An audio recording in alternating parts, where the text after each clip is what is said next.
så träder det fram två olika sorters intentionalitet. Och det ena är han kallar den för tvärgående intentionalitet. Det är att vi kan se hur objekten kommer till oss i den här liksom tidsliga rörelsen, finns i urimpressionen och sen passerar som retentioner, kanske längre och längre bak, längre och längre distanserat. Men objektet behåller ju sin kontinuitet på den där resan. Och vi kan tematiserande följa hur objektet rör sig genom tiden. Men objektet är ett och detsamma. Och samtidigt så har objektet bär ju med sig på den här frånvaron i att ännu inte vara och i att fort inte längre vara. Det bär med sig den frånvaron, och en del av den frånvaron, förklarar Husserl också, gör att vi förstår objekten som oberoende av oss själva, oberoende av min tidslighet. De är självständiga. Så det är den ena sortens intentionalitet. Den andra är liksom den som är knepigare och den som är mest spännande och den som öppnar upp fenomenologin, framförallt den franska fenomenologin, efter Husserl. Och hela den här frågan om grund. Jag glömde säga det i början. Jag hade tänkt att jag skulle säga att tidsmedvetandet är precis den plats där liksom allting ska hitta sin bas. Husserl var en filosof som ville liksom hitta en transcendental grund som vi kan bygga liksom en säker kunskap på. Så liksom det som ska etableras i tidsligheten. Och det är här, i den längsgående intentionaliteten, som den frågan verkligen ställs på sin spets. För den här längsgående intentionaliteten då innebär att vi har förmågan att upptäcka tidsligheten själv, just för att retentionerna hänger kvar och vi möter protentionerna från andra hållet. Så upptäcker vi att tidsligheten själv, vi kan rikta oss mot tidsligheten som sådan. Vi har ett annat sånt här horisontmedvetande, det vill säga inte ett explicit kognitivt medvetande. Vi har ett horisontmedvetande om att det hänger samman. Våra liv, typ.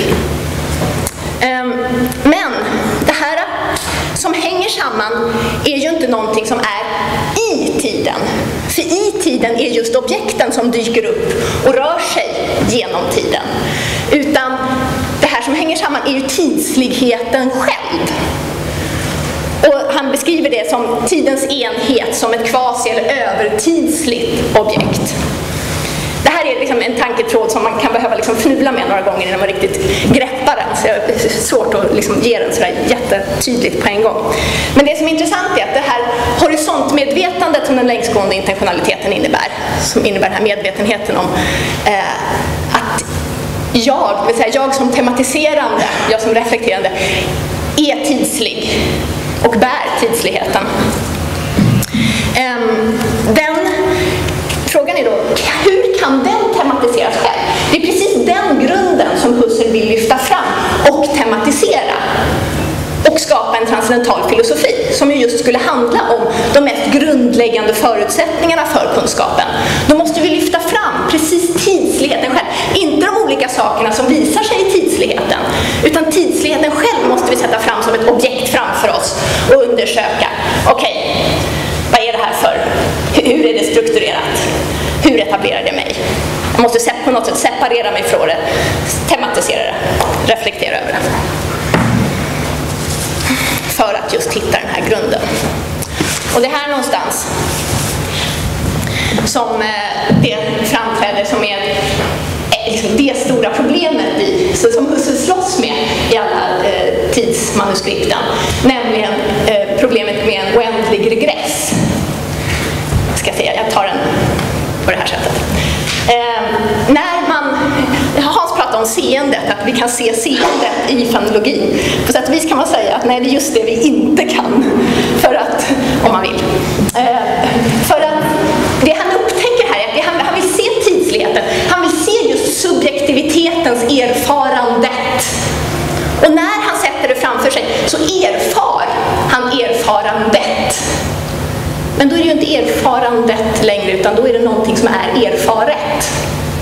Ser ni? Subjektiviteten blir objektivitet. Okej. Är ni med mig? Det finns liksom ett glapp där. Ja. Betyder det någonting?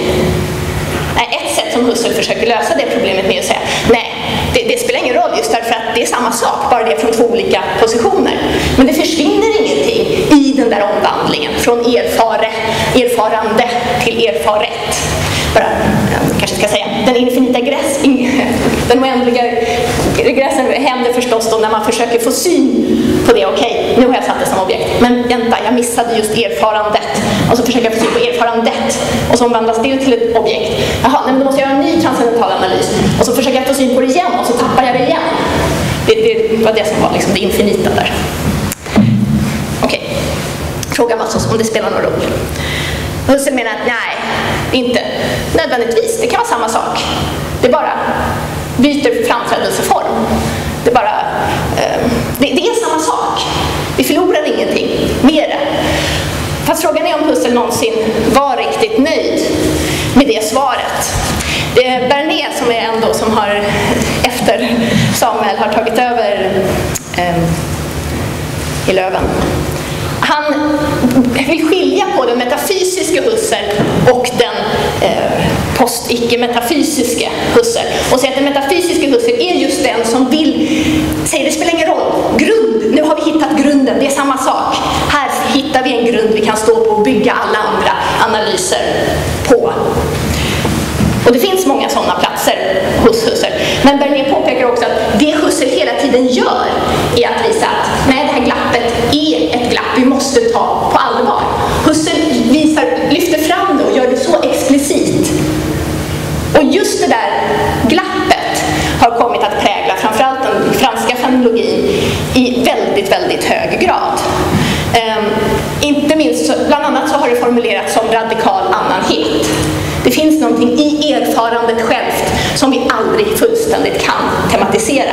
Någonting i just det mänskliga, i för all del det djuriska också, som i livet, som inte fullständigt kan bli ett objekt. Och det är någonting som inte bara... jag skrev upp en lista när jag funderar på vilka som har skrivit om det. Derrida, Levinas, Ricoeur, Marion, Merleau-Ponty. Alla har varit inne och liksom famlat på det här området. Tagit sig an det på olika sätt. Men det har varit av avgörande betydelse för att fenomenologin gick från kanske en grundläggande tro på att vi kan hitta en fast grund till ett större intresse för begrepp som till exempel radikal auktoritet.